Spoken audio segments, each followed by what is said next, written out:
A most blessed afternoon to all.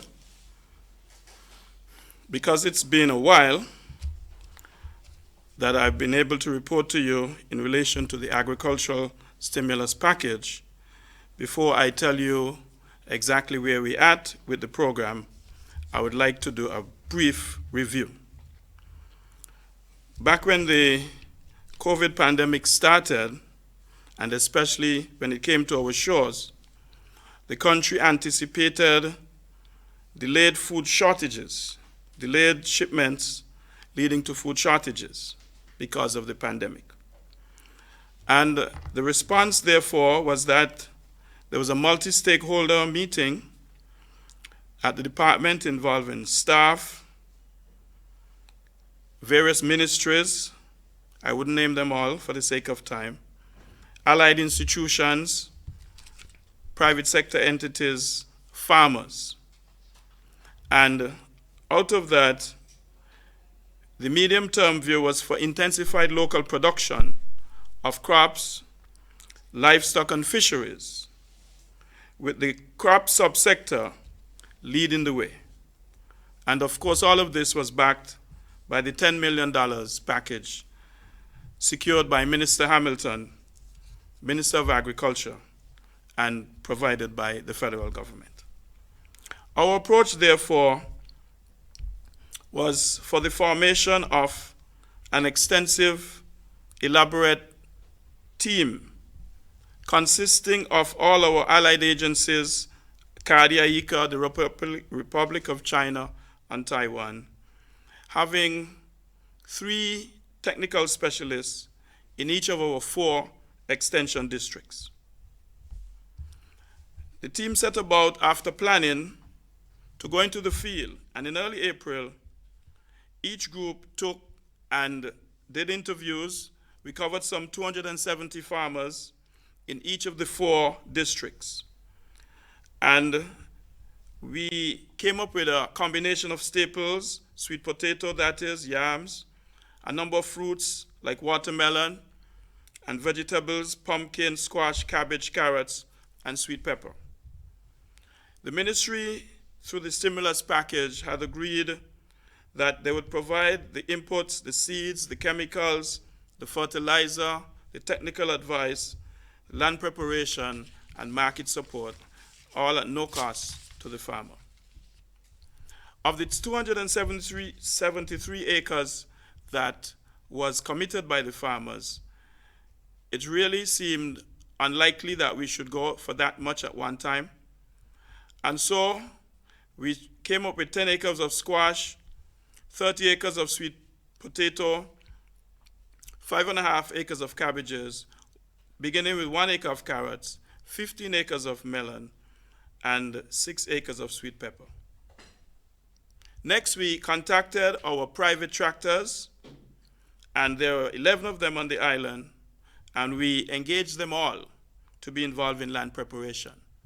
And over the last 2 to 3 weeks, we have set them on course, and to date, they have already cultivated some 68 acres in and around the island, of which we have done about 8 acres at CARDI in Mansion, 25 acres for the Mansion farmers, 9 acres for 4 farmers in the Sadlers area, 6 or so acres in the Sandy Point area, 10 acres for 6 farmers in Sandy Point.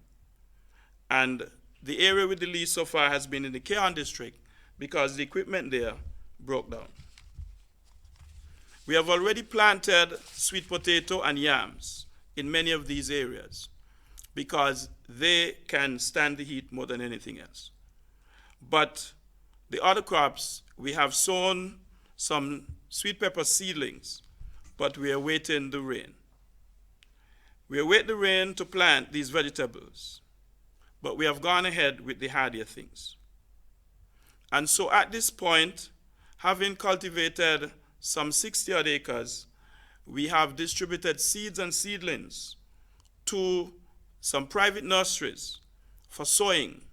And we ourselves at the department are also sowing some, but we have to be hopeful, we have to be prayerful, that we get the precipitation necessary for the rainfall. So there's where we're at. Let me begin to wrap by letting you have some ideas about some of the costs incurred so far. While the program continued to be basically free to the farmers, obviously the inputs must be purchased. The seeds that we gave out at the farmers' meeting in March that covers 40 acres actually cost the department some $22,238. The land preparation so far is anticipated to cost us $9,000. In fact, as we do our calculations looking at the 70-odd acres that we intend to cultivate in this first phase, it shows us that it will cost some $997,883.75. Not to mention livestock, for example, where we have already brought in 5 containers of feed, which we're selling at half price. So we're recovering only half of the $135,000 involved in the purchase of this commodity. Betical, we have spent some $60,000 so far, and of course you'll recall that is being given away free. And again, another free, the grant for the farmers suffering from the dermatophilosis, the grant in the amount of $450,000. Not to mention future costs, like agro-processing possibly, export costs if it comes to that, storage and marketing, product branding and development, advertisement, and very importantly, farmer development, because that is something we must do, and price support. Here is my parting point. During this program, I would like to also invite the press, members of the media, on field tours. I would like to have them going out with us to get a better grasp of what is happening in this agriculture and in this food security initiative.